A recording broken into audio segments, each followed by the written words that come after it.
Next week, the NBA Draft, a night where a lot of dreams will be realized. Jinx took to the road with David Lee and Walt Clyde Frazier to talk about their memories on the Kia Road to the Draft. Dave, we were talking about, he went through so many workouts with so many teams. It's like the combine, basically. And you're showing them what you got. You're making sure that they see you at your best, both on the court and off the court. But for you, it was really just playing, right? They never saw me play till I came into camp. I was already signed. Oh, wow, yeah. So there was no such thing as a pre-draft workout? No pre-draft, and I never talked to the Knicks. When I came to sign, they didn't give me a physical or anything. Just come through. Yeah, you had come a spot. Come in the office, right, sign the contract. And right after that, we had training camp. They didn't tell me how to prepare, what to do, anything. It was so on your own, man. And you've seen the process evolve over these years, from the rookies that came in after you to getting a chance to be so close to the game now, too. What do you That's what I always wonder, how much better would we have been if we had the knowledge and wisdom that these guys have? And people like yourself to help guide, the younger dudes along. Right. People that have actually lived it. The mentors. Mm-hmm. The first pro game I saw was the one I played in. Stop. Yeah. Right. What? First pro game, yeah. I was saying earlier how it's intimidating to go into a locker room full of veterans when you're a rookie and you're a young guy. And I'm like, these are the guys I grew up watching. You didn't have that, huh? No. You were like, I don't know who this bum is. I'm just going to go drop 30. I met one pro player. That was it. One time, Paul Silas. Yep. Because the Hawks were in St. Louis when I was in college. They weren't in Atlanta. So he came down. We had this thing called Kappa Carnival. And he came down and people introduced me to him. So he was the only pro player I ever met. Wow. So that was amazing. Never had the exposure like these guys. Meet them in camps, when they're in grade school. Yeah, it's the whole thing now. Yeah. So I guess what do you feel like they based it off of then, right? Was it your NIT performance or? Yeah, strictly the Knicks always drafted the NIT player, MVP, number one. Yeah. So that was pretty much it. And but I all played a lot of big name guys in the tournament, so and then New York fans thought that I could be what I really turned out to be. Joined by John Wallace and the King, Bernard King. Clyde always has the stories. Always. And the good news is that the draft process has evolved since then. But you were drafted in 1977 by the Nets. That's right. What was that experience like for you? Well, the similar mirrored, Walt Frazier's experience. We didn't have the combine at all. And the way I found out what team selected me, I received a phone call from my representative telling me on the telephone while I was in Knoxville, Tennessee, that I was selected by the New Jersey Nets. Wow. And I had never seen a pro game either. And so, I wound up signing my contract ultimately and going to training camp. And John, in training camp, we had 2-a-days for a month. Woo! For an entire month. Okay. If you can imagine that. I thought a week was bad. Right. 1 month. Right, John was complaining about a couple of days of it. Wow. An entire month of 2-a-days. Oh, you're tired, you're aching, guys are vomiting, you get out of shape. It was quite an experience for a 20-year-old, but I was glad to be there, obviously. It's obviously has evolved since then. There's no question that a lot of things in the NBA has evolved since then. But as we watch the NBA Finals right now, and we saw what happened last night, another thing that has evolved is how quickly athletes recover from injury. Now, Kevin Durant has that injury last night, and we all talk about it. And I thought of you, and I wonder if you even thought of your experience because of what you went through at the age of, 28, 29? I was 28 years old. Yeah, 28 years old. I went down. At an injury that was supposed to be career-ending. That's right. How much work you put in, how determined you were to come back from it. And I wonder if you could share that experience for a lot of people who think, oh, that's it, Durant's career's over, it's done, Achilles injury, nobody comes back from that. Well, you were a guy that turned that conversation around. Sure, I was watching that game. I'm sure you guys watched it as well. And when I saw him immediately grab his Achilles, I knew he tore his Achilles because he didn't go for the calf, which he had initially injured some time ago in the playoffs a month earlier. But when I was injured at 28, when I tore my knee up, I had reconstructive knee surgery. I tore my ACL, anterior cruciate ligament, and tore a bone, broke a bone rather, and tore my cartilage. And you're at 28, you're at the top of the game. I was voted most valuable player the preceding year. I'm leading the NBA in scoring at 32 points a game. I'm first team All-Pro. All those things that you reach for and work toward as a pinnacle in your career. And now I know when I'm in the air. Now imagine you're in the air and you know your career is over. I knew at that moment my career was over. And so you go through all of those ups and downs emotionally, thinking that, well, what am I going to do? And I distinctly recall the plane ride back to New York from Kansas City. I made a decision. I grew up in the city of Brooklyn, in the projects, and if I can make it from there all the way to the top of the NBA, I can handle this. I can make it back. And for 2 years of my life, I devoted myself working with a physical therapist. I'm going to say this because it's important, 5 hours a day, 6 days a week for 2 straight years of my life I spent working with a therapist. And ultimately, I was the first guy ever to recover from that and make it back. Never make it back. 5 years you played, you were an all-star. Make it back. I give you a quick anecdote, though, to what occurred during that 2-year period. I'm laying in my hospital bed at home, the first night home, and the next day my therapist is supposed to show up. And I'm laying there, and for a brief moment, I'm down, My knee is bigger than my quadricep. And 2 ducks landed in my backyard. And I never had ducks before, right? So I'm laying there, and I'm watching these ducks, and they're waddling across the grass, and they waddle up to my terrace glass door, and they started pecking at the door. And, anyone that knows me know I love nature, right? And so I called for some bread. I slowly climbed in my wheelchair with 41 metal staples running down my knee, and I rolled myself outside. And if you know anything about ducks, normally they'll back up and fly off. But they just backed up. And I fed them, and I just sat there and watched them. My physical therapist arrives, and now it's time to go to work, right? They stayed there until dusk, and they flew off. And so I figured that's it. The next morning, same thing occurred. They landed in my backyard in the grass, waddled across the grass, and started pecking at my glass door as if to say, come on out, Bernard. And I rolled myself, I fed them. They came back every single day, believe it or not, for 3 months. Really? Every single day, and stayed until dusk. And every single day for 3 months, and the day I was able to get out of my wheelchair and attempt to walk for the first time, they never came back. I named them Aldo and Florence. Aldo and Florence. Coach, thanks so much for your time. Draft time, as always, an important time for Kentucky. Tell us about some of the prospects that might go early, including P.J. Washington. Well, you start with P.J., who just took advantage of coming back another year. Every number, every metric, everything is off the charts. He can guard 5 positions. And he's on the climb they like to see. And then physically, he's not walking from a fist fight, let me just say that. And he can hang with any of the guys physically now. And you have Keldon Johnson, who, again, good size, good physical size, good skills, an attack player who can shoot it. I think, again, you look at him and what he would be able to add to a team, and especially where the game's going now, where it's truly positionless. I was meeting with my freshman today, and I said, you watch the game last night? Yeah. Who brought it up the court? Like, whoever had it. And what kind of plays were they running? Well, it was random, yeah. They run a couple actions to move the ball. They get into pick and rolls. They get into hitting an elbow, ISOs. And then they're trying to get quick movement, hard cuts.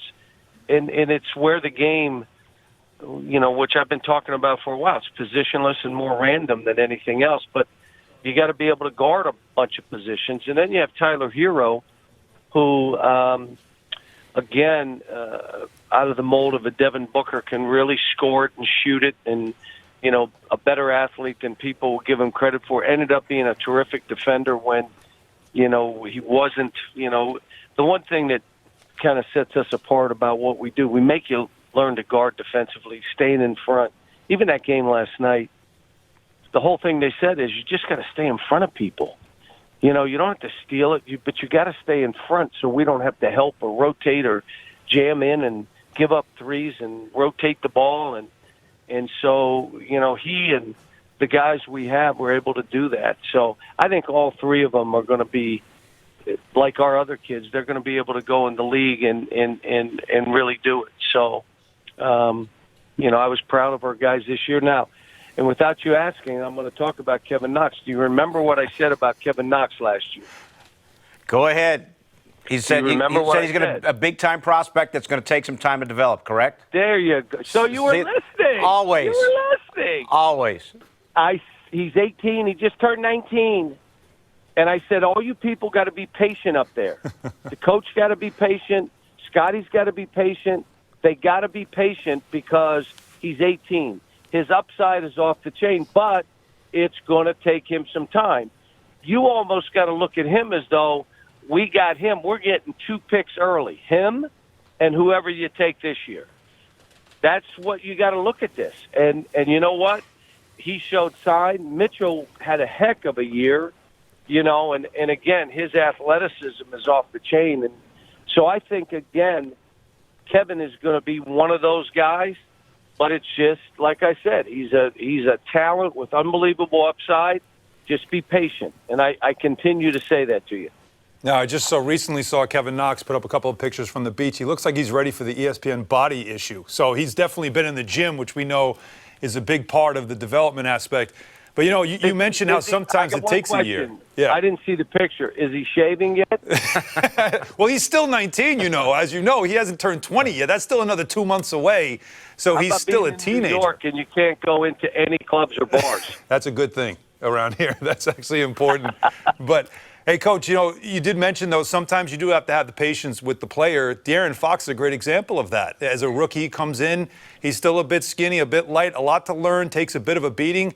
But he looked great this year. I mean, that's something I guess you have to expect when they're coming out of college at the age they're coming out. I tell all these kids, don't draft my guys and act like they're 23 and 24.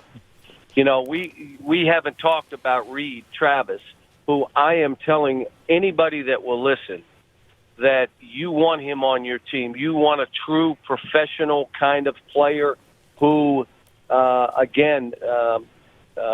will add to any team. Here's a kid that came to us, improved in all areas, got hurt at the end, but he's going to be fine. I'm not sure he started working out, but I can't wait to see him on an NBA team and that coach and GM call me and say, we had a young team, and he came in, even though he's young, professional, work, added to the culture of what we're trying to build. So, you know, I'm excited about Reed, too.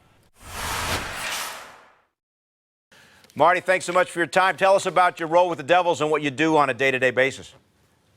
Well, it's been a great transition for me. You know, obviously going from the hockey operation in St. Louis to come down to New Jersey and kind of learn the business aspect of the game has been really fun for me. I think I've been lucky enough to be kind of coached a little bit by some great guys in business, and Hugh Weber and Scott O'Neill.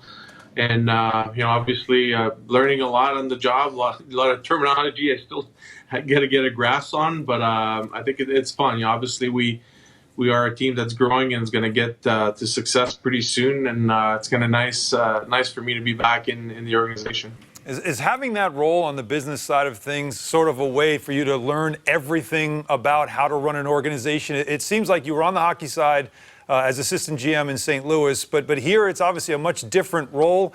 Is this for you? You want to expand and understand everything about running an organization?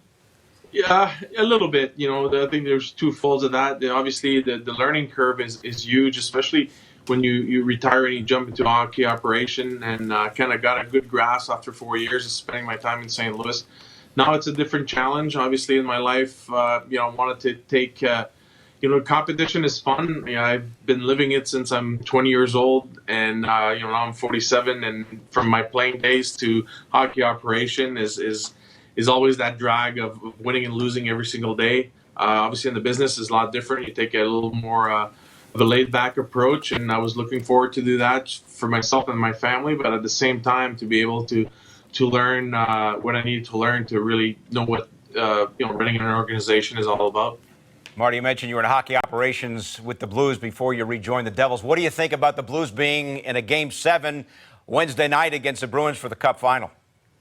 Well, it's pretty amazing for the city of St. Louis. I still live in St. Louis, so I kind of see all my friends and all the fans down there going crazy. They really thought everything was going to be done by Game 6, but they're in for a great battle in Boston, and it's been a great series so far. It's been really amazing to see how this series has gone back and forth, and I'm sure it brings back memories for you in some of the battles that you went through in winning Stanley Cups with the Devils. But in 10 days, you have a draft coming up, and the Devils have the #1 pick, and I'm sure it also makes you think about the day all those years ago when you were drafted by the Devils. Well, yeah, for sure. I think these draft days, it's where teams are made sometimes, and dreams are coming through for athletes. And obviously, my day was pretty good, and changed my life forever to be able to be a Devil and stayed here for most of my career. Obviously, for the organization, this is a huge opportunity that we have to really feed the pool of players that we have, having the first pick overall and second pick, I guess, in the last 3 years that with Nico Hischier coming up as a first overall. Now we get a chance to go after Jack Hughes or Capo Caco.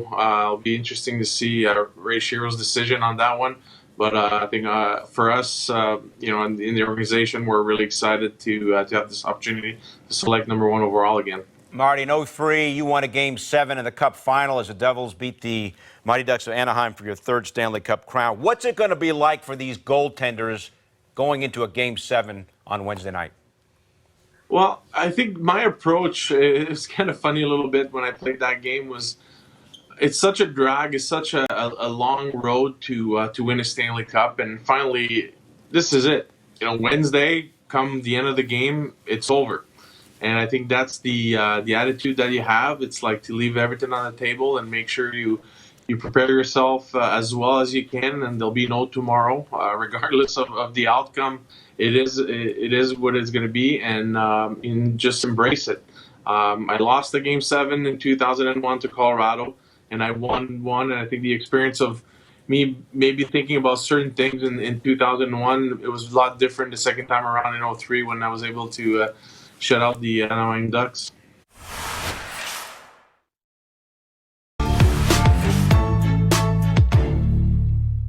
Great to meet you. Thanks for dropping by. Great to meet you. You're a very handsome guy with a good voice. You should consider doing TV. Huh? You ever think about that?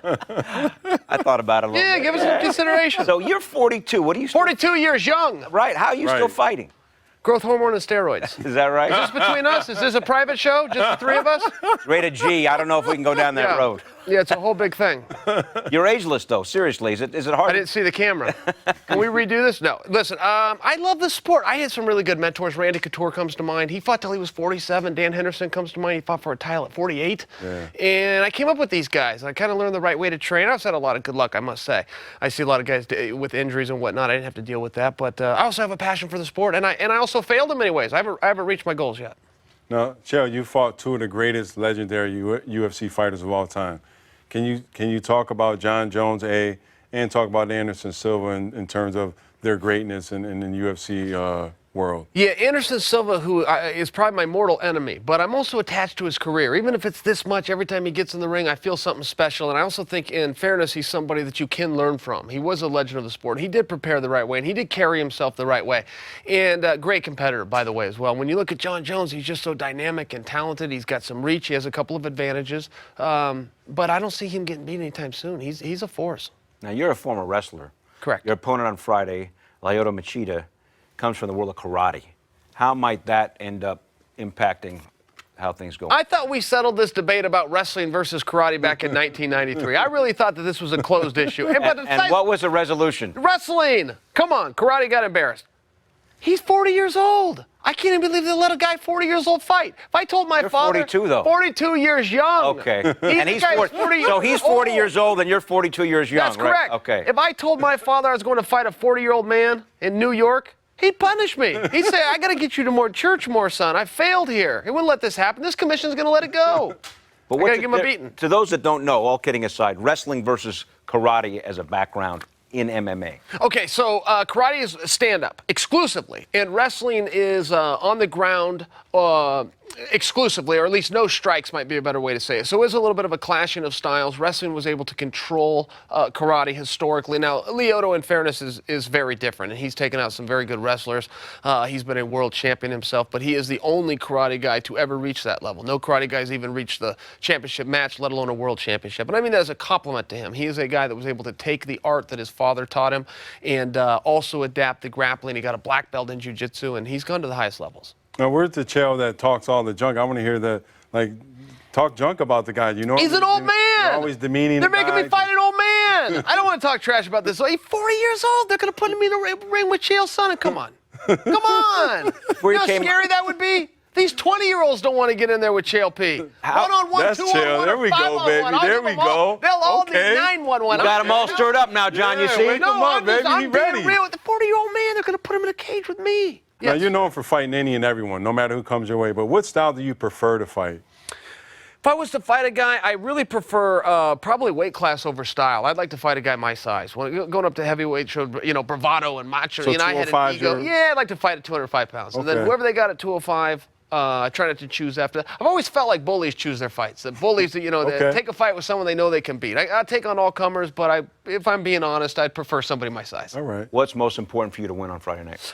What's most important is I need to push the pace. I need to also be very tough. I'm going to take some big shots. He's very quick. He comes very straight. I've had some guys mimic him in practice. They hit me right on the button. And if I can, keep my focus, be tough, be a good competitor, I can deal with it. Awesome. Great to meet you. Best of luck, and thanks for dropping You know, by. a lot of guys say that, but you really, I can tell you. I am genuinely. You mean that. I am genuine when I appreciate say, great to meet you. Thank you. Good luck. Thanks for stopping by. Thank you again. For more great videos from the MSG 150, check out right there. And remember, our show is on Monday through Thursday, 8 to 10:30 p.m. on MSG Network and MSG Go.